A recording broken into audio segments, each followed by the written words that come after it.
India market invest মাইন্ডসেটে আপনাদের স্বাগত। যা চ্যানেল নতুন এসেছেন তাদেরকে হলো প্লিজ চ্যানেলটাকে সাবস্ক্রাইব করবেন, লাইক করবেন, বেল আইকনটা প্রেস করবেন, তার সাথে অল বাটনটা প্রেস করবেন, নোটিফিকেশন সঙ্গে সঙ্গে আপনাদের কাছে গিয়ে পৌঁছাবে। রিলায়েন্স পাওয়ার, তো রিলায়েন্স পাওয়ার অনিল আম্বানি গ্রুপের কোম্পানি, যেখানে আজকের দিনে দেখা যাবে কোম্পানিটা 1.5% মতন একটা ডাউন সাইড মুভমেন্ট দেখিয়েছে।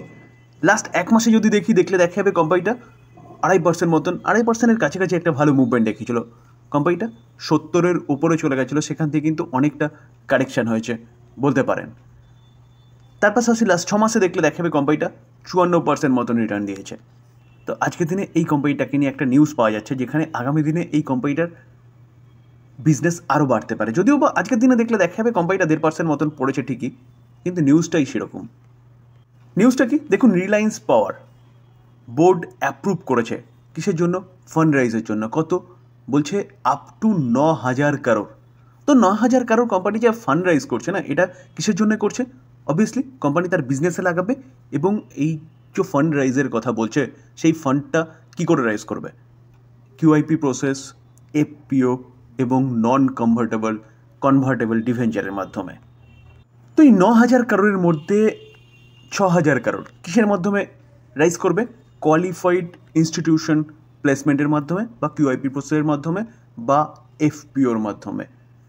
তো কোয়ালিফাইড ইনস্টিটিউশনাল প্লেসমেন্ট এর মাধ্যমে যদি ফান্ড রাইজ করে না, তাহলে কোম্পানিকে কিন্তু কী করতে হবে?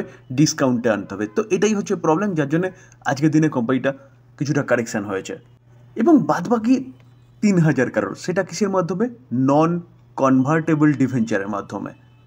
তো এইটাই কিন্তু অ্যাপ্রুভ করেছে বোর্ড, যেখানে কোম্পানির বিজনেস বাড়বে, কিন্তু শর্ট টাইমে কোম্পানিটার মধ্যে একটা কারেকশান দেখা যাচ্ছে।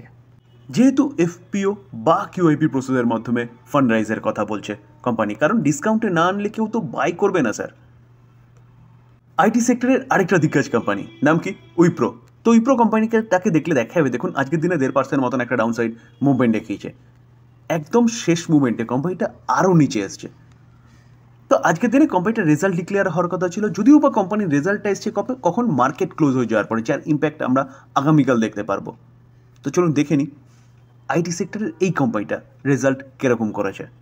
রেজাল্টে যাওয়ার আগে দেখবো কোম্পানি কোনো কর্পোরেট অ্যাকশন দিয়েছে না, কিন্তু দেখাবে কোম্পানি কিন্তু কর্পোরেট অ্যাকশন দিয়েছে। কি দিয়েছে? ইন্টারিম ডিভিডেন্ড কত টাকা করে? 5 টাকা করে, যার ফেস ভ্যালু কত? 2। তো শেয়ার হোল্ডারদের অ্যাপ্রুভাল কিন্তু দরকার হবে না, যেখানে এটা কিন্তু বলতে পারেন একটা ব্যাপক বড় নিউজ, যে উইপ্রো কোম্পানি 5 টাকা করে ডিভিডেন্ড দিয়েছে। জেনারেলি দেখা যায় 1 টাকা 2 টাকা এরকম কিন্তু ডিভিডেন্ড দেয়। তো কোম্পানি ইন্টারিম ডিভিডেন্ড মানে শেয়ার হোল্ডারদের অ্যাপ্রুভাল দরকার হবে না। কোম্পানি তার রেকর্ড ডেটও জানিয়ে দিয়েছে, কত? 28শে জুলাই। তো 28শে জুলাইয়ের আগে যারা এই কোম্পানিটা পারচেস করবে, তারা কিন্তু এই 5 টাকার ডিভিডেন্ডটা এনজয় করতে পারবেন। এবং তার পাশাপাশি কোম্পানি কবে পে করবে সেটাও জানিয়ে দিয়েছে। তো কোম্পানি পে করবে হচ্ছে 15ই আগস্ট। তো কোম্পানি কনসোলিডেট নাম্বার ডিক্লেয়ার করেছে। রুপিস কি আছে? রুপিস ইন মিলিয়নে রয়েছে। ওকে, সিকোয়েন্স দেখবো। সিকোয়েন্স কি বলছে? সিকোয়েন্স বলছে জুন 24, এক বছর আগে, এটা আগের কোয়ার্টারে, মার্চ 25, জুন 25, এই কোয়ার্টারে আমরা যদি ইনকাম দেখি, তো কোম্পানির টোটাল ইনকাম কি বলছে? টোটাল ইনকাম বলছে কোম্পানি এক বছর আগে 2,26,000, আগের কোয়ার্টারে 2,36,000, এই কোয়ার্টারে 2,32,000। তো 26টা 32 হয়েছে, ইয়ারলি জাম্প করেছে, কিন্তু কোয়ার্টারলি দেখা যাবে কোম্পানির যে ইনকাম, তাতে কিন্তু হালকা গিরাভাট দেখা গেছে। তো এবার হচ্ছে খরচা। তো টোটাল এক্সপেন্সেস, তো এক্সপেন্সেস দেখা যাবে কোম্পানি এক বছর আগে 1,86,000 খরচা করেছিল, আগের কোয়ার্টারে 1,89,000, এই কোয়ার্টারেও 1,89,000। তো খরচা ইয়ারলি বেড়েছে, কোয়ার্টারলি ফ্ল্যাট রয়েছে।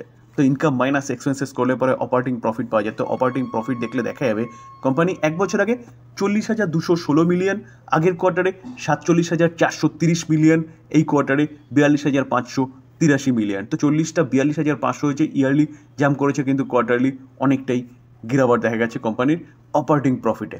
এবার আমরা মেন প্রফিট দেখবো, যেটা ট্যাক্স ও অ্যাডজাস্টমেন্টের পরে, অর্থাৎ প্রফিট ফর দ্য পিরিয়ড। তো প্রফিট ফর দ্য পিরিয়ড দেখা যাবে, দেখুন কোম্পানি এক বছর আগে 30,366, আগের কোয়ার্টারে 35,881, এই কোয়ার্টারে 33,365। তো 30,300টা 33,300 হয়েছে, ইয়ারলি জাম্প করেছে, কিন্তু কোয়ার্টারলি দেখা যাবে 35,800টা 33,300 হয়েছে কোয়ার্টারলি। কোম্পানির যে প্রফিট, মেন প্রফিট, সেই প্রফিটের মধ্যে হালকা গিরাবাট দেখা গেছে। তো স্যার রেজাল্ট তো মোটামুটি ঠিকঠাক আছে।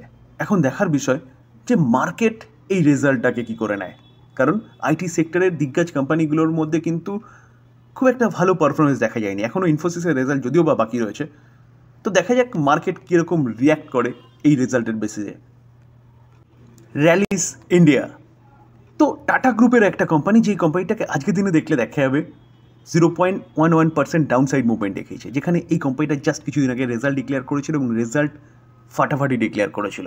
তো আমরা যদি রেজাল্টে একটু চোখ বোলাই না, দেখলে দেখা যাবে দেখুন জুনের কোয়ার্টার, মার্চের কোয়ার্টার এবং 1 বছর আগে জুনের কোয়ার্টার। আমরা যদি ইনকাম দেখি 783 কারোর, সেটা 440, 957।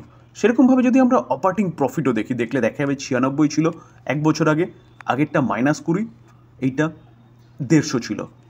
তো আমরা যদি মেন প্রফিটেও চলে যাই না, মেন প্রফিটে গেলে দেখলে দেখা যাবে 1 বছর আগে ট্যাক্স ও অ্যাডজাস্টমেন্ট সব কিছু বাদ দিলে পরে কোম্পানির প্রফিট ছিল কত, 48, আগের কোয়ার্টারে নেগেটিভ ছিল 32 এবং এই কোয়ার্টারে 95। তো ইয়ারলিও জাম্প করেছে আর কোয়ার্টারলি তো ব্যাপক জাম্প করেছে কোম্পানির প্রফিট।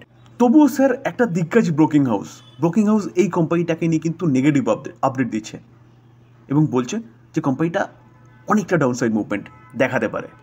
তো দেখুন, দেখলে দেখাবে টাটা গ্রুপের একটা কোম্পানিকে নিয়ে নুভামা বলছে কত, 43% ডাউনসাইডে যেতে পারে। কোম্পানিটা কেমিক্যাল সেক্টরের কোম্পানি এবং টাটা কেমিক্যালের সাবসিডারি র্যালিস ইন্ডিয়া। তো এই কোম্পানিটাকে নিয়ে কিন্তু এরকম আপডেট দিচ্ছে এবং আজকের দিনে 16 তারিখে জানিয়েছে, যেখানে কি বলছে যে নুভামা ইনস্টিটিউশনাল এই ব্রোকিং হাউসটা বা ব্রোকিং ফার্মটা কি করেছে, টার্গেটটাকে কমিয়েছে ফ্রম 182 থেকে 202। অর্থাৎ আগেও তো নেগেটিভ কথাই বলছিল, ডাউনসাইড মুভমেন্টের কথাই বলছিল, সেখানে 182 ছিল, সেটা একটু বাড়িয়ে এখন দিয়েছে কত, 202। কিন্তু কারেন্ট মার্কেট প্রাইস থেকে 43% ডাউনসাইড মুভমেন্টের কথা বলছে। এবার স্যার চিন্তাভাবনা আপনার, নিউজটা পাওয়া যাচ্ছিল সেটা আপনাদের সামনে তুলে ধরার চেষ্টা করলাম মাত্র, তো এটাকে কেউ প্লিজ বাই রেকমেন্ডেশন হিসেবে নেবেন না। ব্যাঙ্কিং সেক্টরের আরেকটা দিগ্গজ ব্যাঙ্ক এক্সিস ব্যাঙ্ক লিমিটেড, তো কোম্পানিটাকে দেখলে দেখাবে দেখুন আজকের দিনে 0.5%-এর ওপরে একটা ডাউনসাইড মুভমেন্ট দেখিয়েছে, যেখানে আজকের দিনে মার্কেট ক্লোজ হয়ে যাওয়ার পরে এই কোম্পানিটার রেজাল্ট ডিক্লেয়ার করেছে। তো চলুন দেখে নিই যে রেজাল্ট কীরকম করেছে।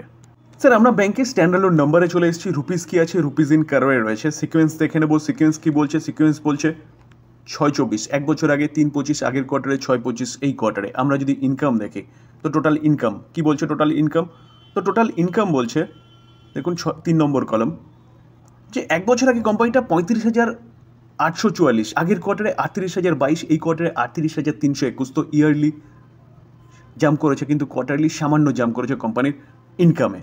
তো এবার কী করবো, খরচা। তো টোটাল এক্সপেন্সেস দেখলে দেখা যাবে ব্যাংকটা 1 বছর আগে কী করেছে, 1 বছর আগে খরচা করেছে 25,737, আগের কোয়ার্টারে 27,269, এই কোয়ার্টারে 26,803। তো এখানে ইয়ারলি জাম্প করলেও 25টা 26 হয়েছে, কিন্তু কোয়ার্টারলি 27টা 26 হয়েছে, অর্থাৎ কোম্পানির খরচা কিন্তু অনেকটা কমিয়েছে। তো এবার আমরা কি দেখব, অপারেটিং প্রফিট। তো অপারেটিং প্রফিট তার নিচেই রয়েছে, তো দেখলে দেখা যাবে দেখুন কোম্পানি 1 বছর আগে 10,106, আগের কোয়ার্টারে 10,752, এই কোয়ার্টারে 11,561। তো অপারেটিং প্রফিট কিন্তু যথেষ্ট ভালো দেখিয়েছে, ইয়ারলি অনেকটা জাম্প করেছে, কোয়ার্টারলিও কিন্তু কোম্পানির যে প্রফিট সেটা জাম্প করেছে। এবার ট্যাক্স ও অ্যাডজাস্টমেন্ট সব কিছু বাদ দিয়ে মেন প্রফিট বা net profit for the period দেখলে দেখা যাবে দেখুন কোম্পানি 1 বছর আগে 6,034, আগের কোয়ার্টারে 7,117, এই কোয়ার্টারে 5,806। তো ইয়ারলি এবং কোয়ার্টারলি কোম্পানির যে প্রফিট, সেই প্রফিট কিন্তু অনেকটাই পড়ে গেছে। কি এমন অ্যাডজাস্টমেন্ট হলো যার জন্য কোম্পানির প্রফিট পড়েছে? তো আমরা যে কোনো ব্যাংকের রেজাল্ট দেখার সময় কি দেখি, অ্যাট ফার্স্ট প্রফিট, তারপর প্রভিশন, তারপরে এনপিএ। তো প্রফিট দেখলাম, এবার চলুন আমরা প্রভিশনটা দেখে নিই। প্রভিশনটা দেখলে একটু ভালো ক্লিয়ার হবে। তো আমরা যদি দেখি দেখুন প্রভিশন কি বলছে, যেটা অপারেটিং প্রফিট থেকে মাইনাস হয়। তো প্রভিশন 1 বছর আগে কোম্পানির প্রভিশন ছিল কত, অনলি ফর, ব্যাংকটার প্রভিশন ছিল অনলি ফর 2,039, আগের কোয়ার্টারে 1,359, এই কোয়ার্টারে 2,947। তো প্রভিশন কিন্তু ইয়ারলি এবং কোয়ার্টারলি অনেকটাই বেড়েছে। প্রভিশনটা কী হয়, প্রফিট থেকে মাইনাস হয়। তো প্রভিশন এতটা বেড়েছে বলে কোম্পানির মেন প্রফিট কিন্তু ইয়ারলি কোয়ার্টারলি ডাউন হয়েছে বলতে পারেন। এটা কিন্তু যে কোনো ব্যাংকের প্রভিশন বাড়া মানে অবভিয়াসলি ব্যাংকের জন্য কিন্তু এটা খারাপ নিউজ। এবার আমরা কি দেখব, এনপিএ। তো গ্রস এনপিএ যেটাকে বলে নন পারফর্মিং অ্যাসেট। তো গ্রস এনপিএ দেখলে দেখা যাবে দেখুন 16,211, 1 বছর আগে 14,490, আগের কোয়ার্টারে 17,764, এই কোয়ার্টারে। তো এনপিও কিন্তু অনেকটাই বেড়েছে ইয়ারলি এবং কোয়ার্টারলি। তো স্যার ওভারঅল দেখলে দেখা যাবে ব্যাংকটার কিন্তু পারফরমেন্স মোটেও ভালো হয়নি, যেখানে প্রফিট পড়েছে, এনপিএ বেড়েছে এবং তার পাশাপাশি দেখলে দেখা যাবে কোম্পানির প্রভিশনও কিন্তু বেড়েছে। তো সেই জায়গায় দাঁড়িয়ে এখন দেখার বিষয় যে মার্কেট আগামীকাল এই রেজাল্টটাকে কেমনভাবে নেয়।